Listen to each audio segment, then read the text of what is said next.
Syekh Jangkung bernama aslinya Saridin. Ini melegenda hingga saat ini. Terungkaplah apa rahasia di balik sosok sederhana yang sejak kecil dikenal wali Najab. Ini dalam ajaran Syekh Jangkung yang ditulis Syekh Jangkung, yaitu suluk sendiin.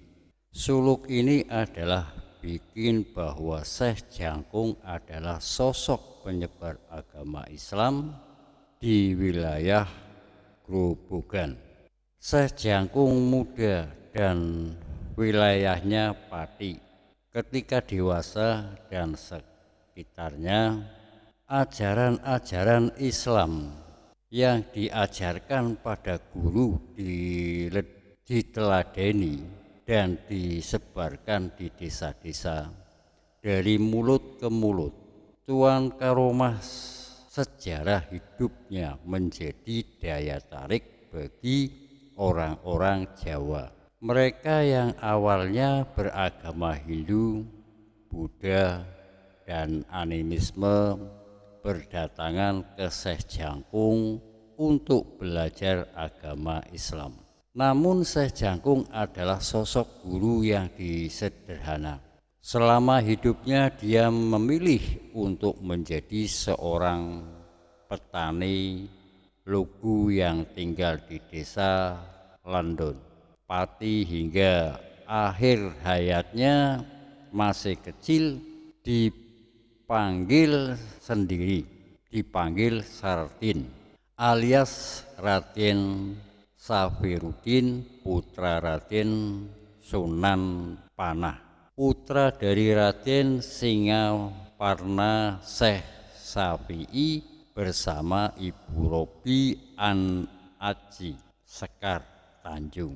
Maka beliau berada di desa Landong, Kecamatan Kayeng, Kabupaten Pati. Di sekitar makam tersebut juga terdapat beberapa makam istri-istri beliau, R.A. Retno Jinoli dan R.A. Pandanarum, dan makam Bakul Legeng Prayugune dan Bakirah. Disahkan dalam bab Tanah Jawa dan kesaktian dari mulut ke mulut yang berbeda di masyarakat. Semasa kanak-kanak, Saridin adalah seorang yang lugu, dan karena keluguannya itu pun sering ditipu dan dimanfaatkan oleh orang lain. Saridin pada satu hari, dia dan saudara iparnya yang bernama Branjung diberi oleh orang tuanya warisan satu pohon durian yang banyak buahnya. Kesempatan terjadi, Saridin memperoleh jatah durian yang jatuh pada saat malam hari, dan Brajanung mendapat jatah durian yang jatuh siang hari. Tapi sesungguhnya kesempatan itu hanya akal-akal belaka.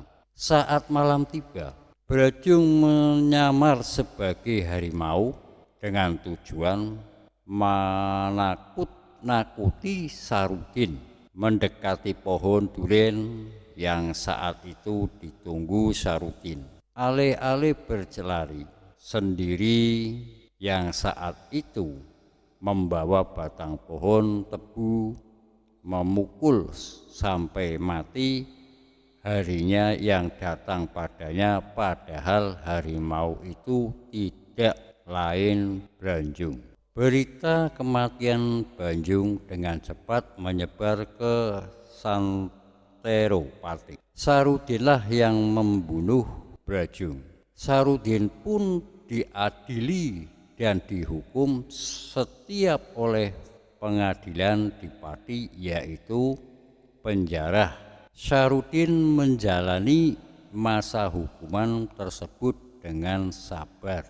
Keluar dari penjara setelah menjalani hukuman, Saruddin mulai mencari ilmu dengan nyantri di pondok di Kudus yang saat itu diasuh oleh Sunan Kudus. Hubungan santri kiai antara Saruddin dan Sunan Kudus menghasilkan hubungan yang unik. Sunan Kudus mengakui bahwa Saruddin adalah santri yang penuh karomah karena memiliki ilmu kun fayakun, ilmu sabda dadi. Apa yang dicapaikan langsung terkabul. Mendengar jawaban dari Saruddin, Sunan Kudus terheran-heran dan mengutus santri lain untuk mengambil pohon kelapa untuk membuktikan jawaban Saruddin. Begitu kelapa dipecah, terjadilah keajaiban di dalam. Begitu kelapa dipecah, terjadilah keajaiban. Di dalam batok kelapa itu ada ikannya sungguhan. Sunan Kudus diam-diam kagum dengan karomah Saruddin. Namun di balik kekagumannya itu, Sunan Kudus iri karena khawatir nantinya akan kalah populer. Dan Saruddin, namun rasa gengsi sang kiai tidak mengukir atau mengutarakan isi hatinya yang kagum. Kejadian lain terkait karomah Saruddin pada suatu ketika. Di pohon Sunan Kudus ada kerja bakti mengisi bak mandi. Para santri bahu-membahu mengisinya dengan ember. Saruddin yang berminat membantu harus kecewa karena ember sudah habis dipakai santri lain. Para santri mengolok-olok Saruddin agar membantu mengisi bak mandi maupun menggunakan keranjang dari bambu yang jelas tidak mungkin bisa dipakai untuk mengisi air. Saruddin yang lugu pun mengambil keranjang dan secepat kilat digunakan keranjang itu untuk mengisi bak mandi. Sekali keranjang bambu dimasukkan air sumur dan diguyurkan ke bak mandi, tiba-tiba bak mandi langsung terisi penuh. Semua santri terheran-heran, takjub dengan kejadian di luar akal ini. Banyak karomah Saruddin membuat Sunan Kudus memutuskan untuk mengusir santri ini di pondoknya. Saruddin orang yang suka pamer di pondok ini untuk belajar agama Islam. Bahkan untuk pamer kesaktian, kata Sunan Kudus kepada santri-santrinya. Saruddin memutuskan untuk belajar langsung ke Syekh Malaya alias Sunan Kalijogo yang saat itu terkenal sebagai wali yang penuh kehormatan dan bijaksana. Dalam waktu singkat, Saruddin lulus dan belajar agama. Saruddin memutuskan pulang ke desa asalnya dan mendirikan pondok bersama anaknya. Sebelum pulang, Saruddin diberi nasihat dan wewenang kepada Saruddin agar pandai-pandai menyimpan kehormatan. Nggih, anakku Saruddin, kamu saya berikan gelar Syekh Jangkung yang artinya doa agar kamu bisa menjangkung lan menjampangi kaum di sekitar tempat tinggalmu. Kelak semua kehormatanmu terjadi atas izin Allah Subhanahu wa Ta'ala, yang disimpanlah baik-baik kehormatanmu untuk berdakwah. Jangan pernah sombong dan mempertunjukkan kehormatanmu bila tidak perlu, kata Sunan Kalijogo. Singkat cerita, Sahrudin pula ke kampung halamannya di Pati, melintasi hutan roboh yang saat itu sangat ditakuti karena kerajaan siluman. Banyak korban dari masyarakat yang hilang di hutan karena menjadi makanan siluman-siluman di hutan besar yang angker ini.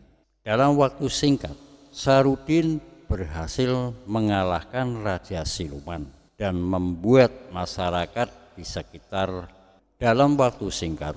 Sahrudin berhasil mengalahkan Raja Siluman dan membuat masyarakat di sekitar hutan aman bisa membangun rumah-rumah di sana. Atas jasa ini, Raja Mataram saat itu menghadiahkan Sahrudin dengan meningkah Retno Jiyoli, kakak dari Sunan Agung. Pasangan Sahrudin Retno Jiloni ini akhirnya memiliki keturunan, sang anak yang dinamakan Momok. Sedangkan Retno Jinoli dipanggil dengan panggilan kesayangannya Mbak E Momok. Sahrudin dan sang anak laki-laki Momok membangun pondok pesantren di desa Lendok. Ini desa terakhir sampai Sahrudin wafat untuk menghidupi pondok mereka, babat asal dan membuat sawah serta menjadi petani. Untuk memudahkan pekerjaan, Sahrudin memiliki kerbau untuk membajak sawah. Satu hari karena kelelahan dipakai untuk membajak sawah, maka kerbau itu mati. Sahrudin pun datang dan meniup kepada kerbau. Ajaib, kerbau itu bangun dan hidup kembali. Kerbau itu disebut kerbau Landu karena berhasil, dan kerbau desa Landu, kerbau yang didoakan Sahrudin agar hidup kembali. Ini memang istimewa karena setelah kerbau ini benar-benar mati karena usia tua, bila seorang memiliki jimat berupa sisa kulit dan tulang beluangnya, maka seorang itu bisa kembali terhadap semua jenis senjata. Hingga saat ini sisa bangkai kerbau Londo itu masih disimpan di museum sejarahnya di areal makam Syekh Jangkung Sahrudin. Di akhir hayatnya, Syekh Jangkung Sahrudin berpesan agar kelak kalau dirinya wafat, maka kerbau Landok itu juga harus disembelih. Para santri dan keluarganya benar-benar melaksanakan pesan itu. Ketika Syekh Jangkung wafat, daging kerbau Landok dibagi-bagikan ke warga sekitar pondok.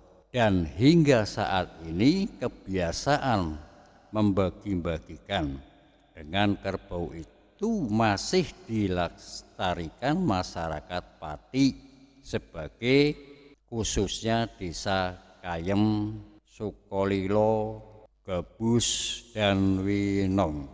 Demikian sedikit riwayat hidup Syekh Jangkung.